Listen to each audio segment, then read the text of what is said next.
This is the Fox 5 News Block. The Coast Guard continuing its search for one person after a boat capsized Sunday between Staten Island and Queens. 3 of the 5 passengers on board have died. And the Vatican says Pope Francis is showing signs of slight improvement, including resuming work. We'll have the latest. Good afternoon to you. I'm Teresa Priolo. Welcome to the News Block. We're going to have those stories for you in just a minute. But first, here's a live look outside on this absolutely beautiful Monday. How often do we get a chance to say that? Let's bring in meteorologist Audrey Puente. Hey, Audrey. We've had some good weather across the region this morning, Teresa, and it's continuing right through our afternoon, too. Temperatures are already above our normal highs for this time of year. We're at 48 degrees in Central Park. It's 46 in Islip, 46 also for you up in Bridgeport. Up to the north, we have 48 in Poughkeepsie. It's 44 in Monticello, and it's 50 now out at Newark as well as over towards Belmar. We have a temperature of 53 in Trenton. And the last time we hit 50 degrees in Central Park, well, that was on June 29th when the high was 52 degrees. So all of these temperatures are warmer than they were at this time yesterday. And we do have a little bit of a wind out there, and it's getting pretty blustery, too. Wind gusts are as high as 23 miles per hour in Poughkeepsie, also in Monticello, 26 in Central Park, and 24 miles per hour over towards Islip. Not much is happening on the radar. We do have a lot of sunshine out there. It's being filtered at times with some clouds that are rolling through. We're not expecting any rain across the region for the rest of the day, just turning mostly cloudy as we go into tonight. Temperatures feeling pretty good, too, mostly in the 40s as we go into this evening, and we're expecting to stay above average for the next several days. I'll have the details coming up. Teresa? All right, Audrey, thank you. 3 people have died and 2 others are injured. 1 person is still missing after a boat capsized Sunday afternoon in the waters near Staten Island. The Coast Guard, NYPD, FDNY responding to a 911 call about a boat that went under near Breezy Point, which you know is at the tip of the Rockaway Peninsula. 5 people were taken from the boat, 2 airlifted to Staten Island University Hospital. The 3 who were unresponsive were taken to the Coast Guard station. They were given CPR, but it was too late. The search is still on for a 6th person. The Vatican says Pope Francis is showing slight improvement. He's even resumed light work, including calling a parish in Gaza. The news comes as His Holiness continues to recover in a hospital. Fox News correspondent Connor Hansen is in Rome with more. After a quiet night, the Vatican says Pope Francis is resting and in good spirits as he continues therapy for a complex lung infection. We are praying for his speedy and complete recovery. Crowds are gathering to pray outside Rome's Gemelli Hospital, where Pope Francis remains in critical condition. Vatican officials say the pontiff woke up after sleeping well overnight and continues to feed himself. Every night that he's stable is another night he's likely responding to antibiotics. Doctors continue to aggressively treat the 88-year-old as he battles pneumonia in both lungs. They warn the main threat facing Francis is sepsis, a serious infection of the blood that can occur as a complication of pneumonia.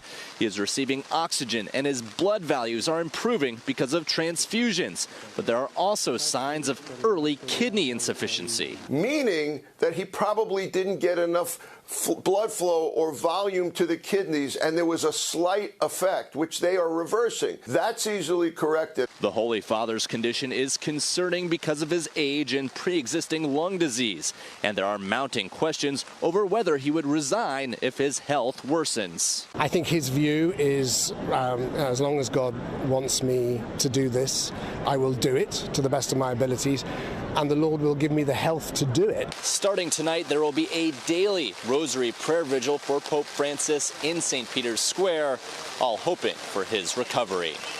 In Rome, Connor Hansen, Fox News. And at St. Patrick's Cathedral this morning, Timothy Cardinal Dolan holding Mass and reminding parishioners to pay for the Pope. Let's ask the blessing of Almighty God upon those who unite with us in prayer at home on the Catholic Faith Network and the Catholic satellite radio 129, the Catholic channel, and our own live stream, and upon our Holy Father as we remain united with him in his fragile health. Cardinal Dolan also calling for prayers for the people of Ukraine on the 3rd anniversary of the Russian invasion. And for the latest on the Pope's health, you can stay up to date on the Fox Local app. That's on your phone. You'll be able to watch all of our live newscasts and breaking news from anywhere that you are. Well, after almost 2 years of operations, the mayor announces Midtown's Roosevelt Hotel migrant shelter is shutting down. According to City Hall, more than 173,000 migrants have come through the Roosevelt Hotel doors. The hotel was opened as an intake center to process newly arriving migrants before placing them in shelters around the city or giving them tickets to go someplace else. More than 232,000 migrants have arrived in New York City seeking city services since the spring of 2022. Now, fewer than 45,000 migrants are in the city's care. The city says it is planning to close the Roosevelt Hotel and 53 other emergency shelter sites by June. And the Roosevelt Hotel has been key in allowing us to effectively manage our operation, processing almost 75% of individuals that have come into our care through these doors. Now, thanks to the sound policy decisions of our team, we're able to announce the closure of this site and help even more asylum seekers take the next steps in their journeys while simultaneously saving taxpayers millions of dollars. The city did file a lawsuit on Friday against the Trump administration for taking back $80 million already granted to the city to house migrants. Congressman Ritchie Torres endorsing Andrew Cuomo in the city's mayoral race, even though Cuomo hasn't formally declared his candidacy. There have been many reports that Cuomo is seriously considering a run, despite resigning as governor amid sexual harassment allegations. Well, Torres, a Democrat representing the Bronx, says he believes Cuomo has the competence to run the city and the courage to stand up to the extremes of American politics, including President Trump. And so I feel like Governor Andrew Cuomo is uniquely positioned to offer the kind of steady, stable, strong leadership that we urgently need in a moment of crisis. Now, if Cuomo enters the race, he'd be joining a very crowded field of Democrats looking to challenge Mayor Adams.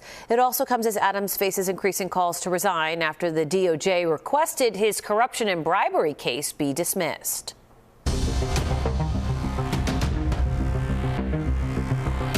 The MTA meeting for the first time since President Trump moved to kill congestion pricing. The chairs of its various committees are meeting at MTA headquarters in Lower Manhattan. It includes its capital program and finance committees. And later this week, the full board will meet inside of Grand Central Madison. Today, another Trump executive order kicks in. All federal workers must return to the office or face losing their jobs. And as Fox's Rebecca Castro reports, Elon Musk also wants government employees to submit productivity reports to justify their positions. Federal employees have a question to answer. What did you do last week? Elon Musk and Doge want to know and are giving workers until 11:59 tonight to respond to an email listing 5 accomplishments. If you can't name 5 things that you did last week, then you should not be on the government payroll. But some workers are being told not to respond, including staff at the FBI and the Pentagon.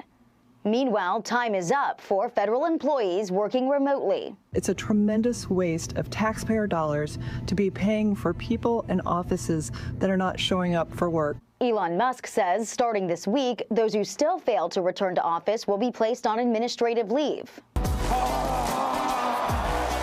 And he defended his aggressive cost-cutting measures at the conservative CPAC conference last week. It's money that's taken away from things that are destructive to the country and from organizations that hate you to you.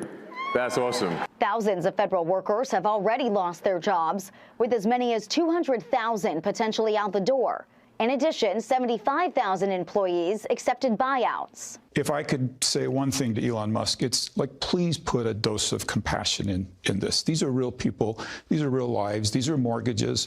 It's a false narrative to say we have to cut and you have to be cruel to do it as well. We can do both. A new federal lawsuit challenging Musk's threat to fire federal workers who don't list their accomplishments was filed in California Monday. In Washington, Rebecca Castor, Fox News. In a win for Ukraine on the 3rd anniversary of Russia's invasion, the U.S. failed to get the UN General Assembly to approve its resolution urging an end to the war without mentioning Moscow's aggression. The Assembly approved a dual European-backed Ukrainian resolution demanding Russia immediately withdraw from Ukraine.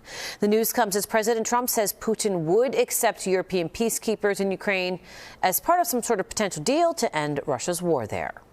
Now you have the Trump administration trying to whitewash all of that history and really change and reverse it. I mean, that's why people are experiencing such whiplash around the world. I would say that I'm optimistic and positive, just as the president is, that we can get something done rather quickly. President Trump is meeting with French President Emmanuel Macron at the White House today to discuss the war. They're taking part in a virtual meeting with G7 leaders. City leaders showing off a new tool to protect against coastal flooding. They've demonstrated how special flip-up floodgates on the Lower East Side can be deployed with the touch of a button. The barriers are part of a 97 floodgates that are being built along the East River from Brooklyn Bridge to Montgomery Street. They're supposed to protect Manhattan's Two Bridges neighborhood from the increasing threat of storm surge. This project is expected to be completed by the end of 2026. All right, let's take a live look outside now. It's been an absolutely gorgeous Monday with temperatures far better than anybody had been hoping for or anticipating.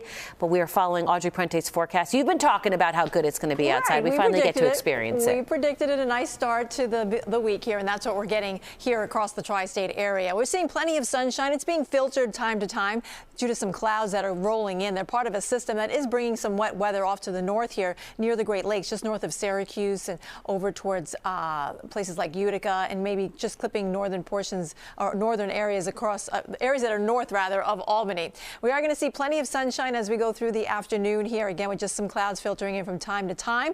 We have a trough that's in play here also to our west. This is going to pass through tonight, and that could squeeze out a sprinkle probably after about 9 or 10 p.m., but that's about it. The main weather story across the nation is actually down towards Florida, where they're experiencing some heavy rainfall, strong thunderstorms, and even tornadic activity will be a possibility across South Florida and even into the Florida Keys. The rest of the nation relatively quiet, all courtesy of high pressure, which is the dominant weather feature here.